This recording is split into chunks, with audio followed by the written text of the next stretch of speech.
Okay, so you've clicked on the link. You want to start looking into how to improvise on bass. And maybe you're interested in learning to improvise on bass because you listened to some like really amazing jam band and just were blown away. Who knows why you ended up here, but you started to realize like, hey, there's something else going on here with these players who can just like play these tunes like and respond to the rest of the band like, you know, in real time on the fly. It's an amazing thing. It really is. For me, you know, being able to improvise on bass is the difference between, you know, being, you know, an imitator versus innovator. This is the pathway to finding your own voice on the instrument. It's just, and I'm making it sound maybe like a really advanced topic. It's not. It's something we, you know, we want to start as early as possible. I think, you know, like what's more amazing than having your own voice on an instrument? To me, that's the ultimate. It's the most important. So, but you're trying to figure out, well, how do I start? Like, I need a bit of a push in the right direction. Like, how do I approach improvisation? Lots of different approaches out there, and none of them are right or wrong. But what I want to do is talk to you like specifically about improvisation for bass and how you can dip your toes into this deep lake of improvisation. So yeah, I'm gonna there's a couple core concepts you need to be aware of to start doing these examples that I'm gonna walk you through. I'm gonna give you like 3 exercises that I think will kind of lay some interesting foundations for.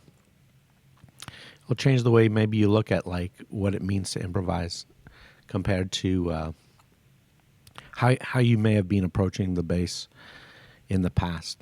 So I want to talk a little bit about chords and scales and the relationship between those.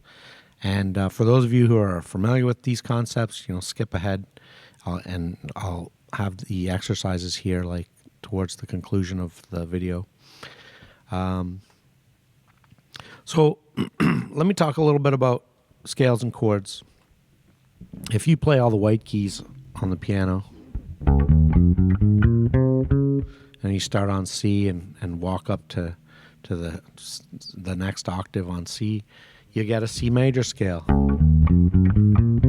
Forgive my fingernails are a little long here. I'm making some awful noises. So that's that scale. So we kind of pull scales and chords are I don't want to say they're the same thing, but they kind of are. Chords, you know, when I say chords, I'm talking about like chord construction. I'm not necessarily talking about playing, you know, simultaneously. We can play arpeggios, you know. That's a C major 7 arpeggio. I'm not chording those. I'm not playing them, I'm not sounding them all together. So that's what I mean when I talk about chords. I'm talking about the tones that make up a chord, okay? On bass, we don't generally play like, we don't chord more than 2 notes most of the time. That's not a rule, obviously, but I'm getting off track here a little bit. I'm improvising. But that scale is what's used to build the chord. And the way that chords are built, tertiary chords, these are chords based on the thirds, hence the name tertiary. They're built off every third or every odd note. So if we want to make a basic C major chord, we'd play the first, we'd skip the second, we'd play the third, we'd skip the fourth, we'd play the fifth. And you can keep going up. I want to stick to the most vanilla chord we have here, and that's the triad. So for C major, we've got a C, E, and a G, okay? And those are derived from the C major scale. So, excuse me.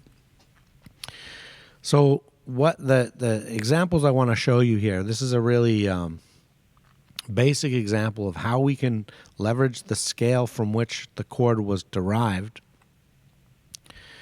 to improvise.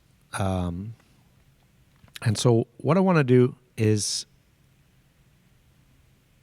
use an example where we have we're going to use 4 bars, okay? We're going to stay in C. Where there's going to be no chord changes. Think of it like a drone in C major. Okay? And we're going to use those scale tones to find our way to the chord tones that we just identified. Okay? So for C major, I want to use the root, I want to use the third, I want to use the 5 in this exercise, okay? And what we're going to do is we're going to before we move, so for each bar, I'm going to play. So think of this as like a skeleton, okay? So this is like a big change in the way you might like see improvisation. Instead of thinking about like note for note, like what you're playing, we start thinking more in like skeletal frameworks. We think about like gold tones that we're moving towards. So for this exercise, for 4 bars, I want to emphasize the root on the first bar. I want to emphasize the third in the second bar. I want to emphasize the fifth in the third bar, and I want to emphasize the third, the E, in the fourth bar, and then I'm back to the beginning. Okay? So that's sort of like my target framework that that's the sequence of like gold tones that I'm gonna try to set up. Okay? And what I want to do is take a simple approach pattern from the scale to get to those notes. So we're just gonna play in quarter notes here. Let me play something for you, and I'll explain what's going on. And it'll probably be maybe super obvious to some of you. Okay, so we're going from root to 3 to 5 to 3. Those are the chord tones I'm emphasizing in each bar, okay? And I'm playing in quarter notes. So check it out.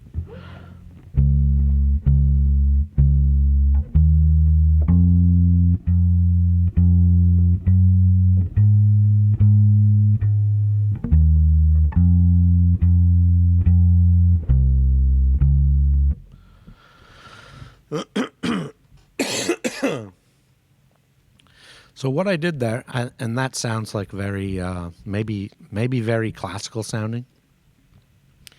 I'm trying to keep the rhythm really simple here because I want you to focus on like this melodic, this perspective that I'm trying to get you to see here, is that the rhythm right now is not really important. Although the rhythm is super important on a bass, but I want you to focus on like how I'm moving towards these chord tones, okay? And so what I did there was basically used one of the scale tone immediately below each of my gold tones to lead me to the gold tones. So in that first bar, I played C, C, C, D. That's the one step in the scale below the 3.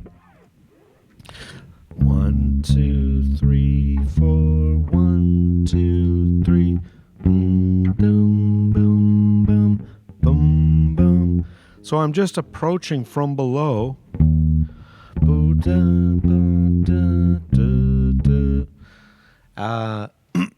that's a very basic melody, but it's a kind of improvisation based on a patterned approach to a set of gold tones. Okay? So that's your first exercise. Try that out. Exercise 2. Let's flip it around. Let's step to each gold tone, same structure. Let's step to each gold tone from one step above in the scale. Okay? Like I said, you need to know the major scale in order to know which notes to use as your... I like to call these passing tones. Is really what they are. Even though they're scale tones, they're passing tones in that they're used to get you from one place to another. So let's do that same thing again. I'm going to play from approaching from a step above. 1, 2, 3.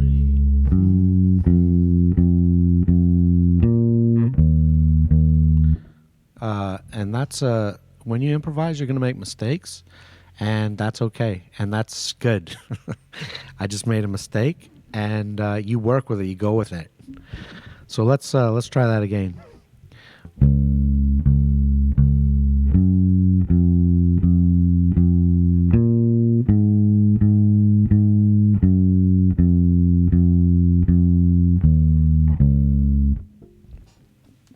So again, it's basically the same bass line. It's just we are approaching each of those like destination points with a different pattern.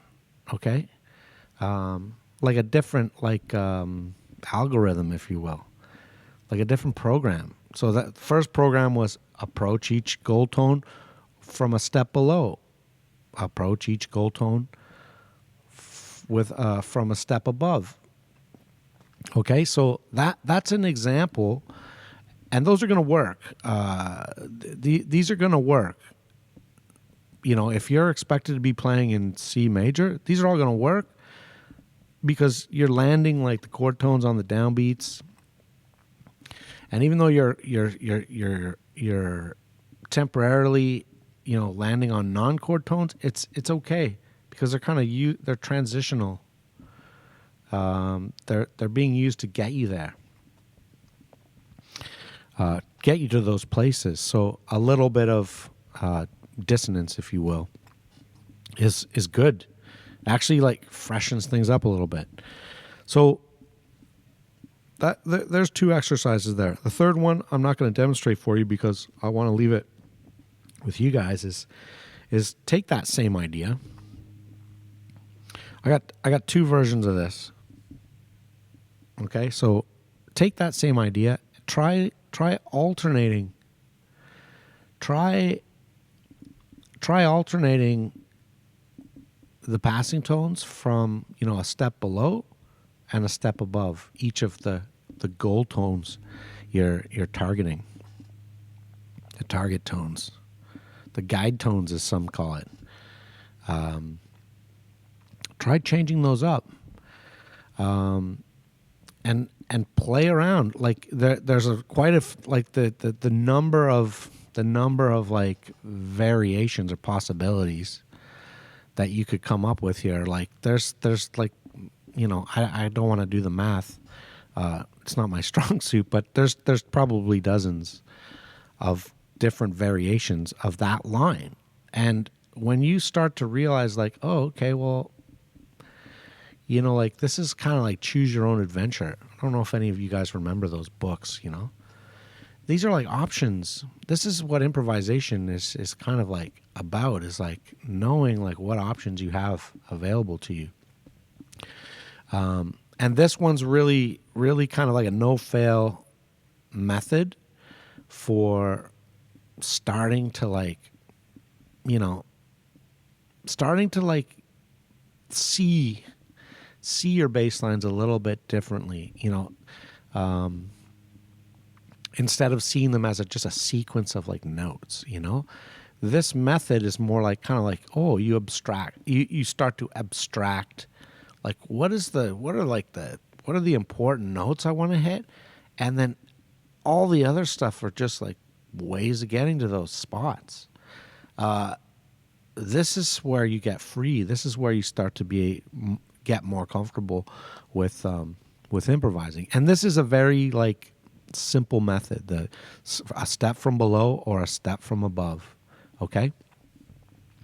And yeah, I depending on what kind of response I get here, I'm gonna do a follow-up video because this can really this can really go deep if you guys are, And when I say guys, just for the record, I mean everybody, okay? I don't mean I don't just mean men. I just mean all my fellow bass players, however you identify. Stay cool, everybody. I hope you enjoyed that.